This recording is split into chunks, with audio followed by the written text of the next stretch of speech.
You again. I was wondering when you'd show up.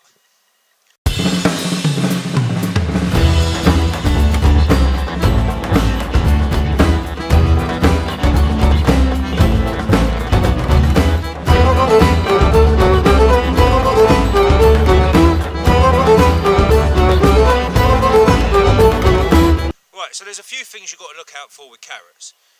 Now, it's not an exact science. For years, I grew carrots, and I ended up with something called forked root. We all dream of the perfect carrot, but I have to say, I always ended up with something that looked more like a hand with multiple fingers. And I'll tell you what, although I cooked with them, it was a pain in the backside, and it just is not really what you want when you grow carrots. Now, there's a number of reasons that I've read up on this and I've tried out and experimented with. One of the things you want to try and do is make sure you got a nice, well-drained, fluffy soil. Now, I've heard, you need sandy soil. I'm not so sure about that because I used to make up beds specifically with sand in them and I still got forked root. Some of the other things that is talked about is don't use a soil that's too fertile.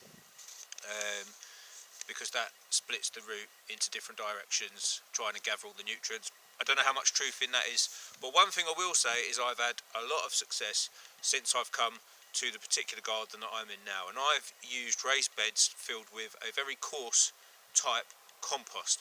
And what I found is, if you don't interrupt the seedlings, just sow them straight in the ground, 9 times out of 10 you'll get a straight carrot.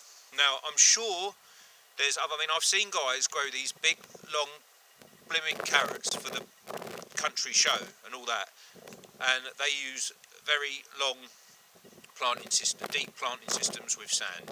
So I think the bottom line is that taproot's going to want to find the water. So if your beds are raised, you've perhaps got more chance of them wanting to find that water, and I would guess that's probably your best bet when it comes to growing carrots. Now, I have heard some arguments that you should actually sow them before the last frost. I don't know about that. I'm actually going to try it today. I'm going to try and pop them in the ground and see if they come up in spring, but I would urge you to try and go for late March, just to be on the safe side really. Stick them in the ground straight into where you want to grow them, and let them do their thing. You want to keep the rows about a foot apart, and try and keep the plants, thin them out to about 2 to 3, minimum 2 inches, depends how big you want your carrots. A couple of the things you've got to watch out for and with them is the carrot root fly. Try and not disturb the carrot plants too much because they release that scent, and if there's any fruit fly in the environment, they're going to smell that and come for it. But another good point you want to look out for with carrots is try and mix them up with other vegetables. Don't just do one big mass planting with them because that's gonna ask for problems. Try and mix them up a little bit and use a bit of companion planting type ethos when growing your carrots, and you should end up with a success. I'll be showing you one I dug up in a little while, but before I do that, I'm gonna just sow some here just to show you how I like to sow nice straight rows.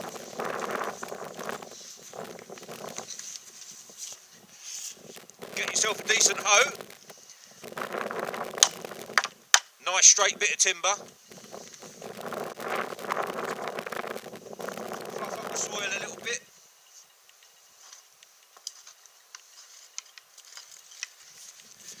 so fluff up the soil a little bit, make a nice drill, and there you have it, sowing your carrots.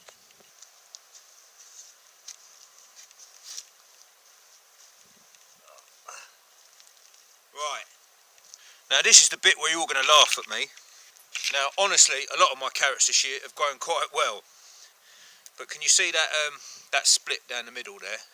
I was saving this one especially for you. Look at the size of it. It's not the best carrot in the world, but I tell you what, I reckon no, I'm not going to eat that one. What I do with these sometimes, if you've got a little wildlife area, Daucus carota, the Latin name for carrots, they're very good when they flower for beneficial insects and wildlife. Sure, the chickens will go through there and have a nibble. But yeah, that's what you've got to watch out for. So basically that's what I'm saying. Even though I have got the nice form of a carrot, you've got that splitting, and you don't want the splitting. And that's some of the drawbacks with these raised beds in summer. When you grow them in the height of summer, you can get that sometimes. So something to look out for. I'll tell you what, I might get cheeky and try and harvest another one and see if I can do better. Ho ho! Now that is a little bit better. Now that is a little bit better, and I think that'll go into supper tonight. Now I've grown a lot better ones than this, but I ate them all earlier in the season. That's a lot better. Alright folks, well look, just to let you know, before I go and cook up this carrot, if you do like the videos, do give them a like and subscribe to the channel.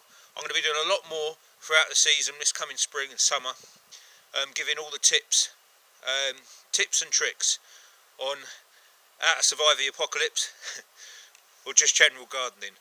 Thanks very much. Like and subscribe.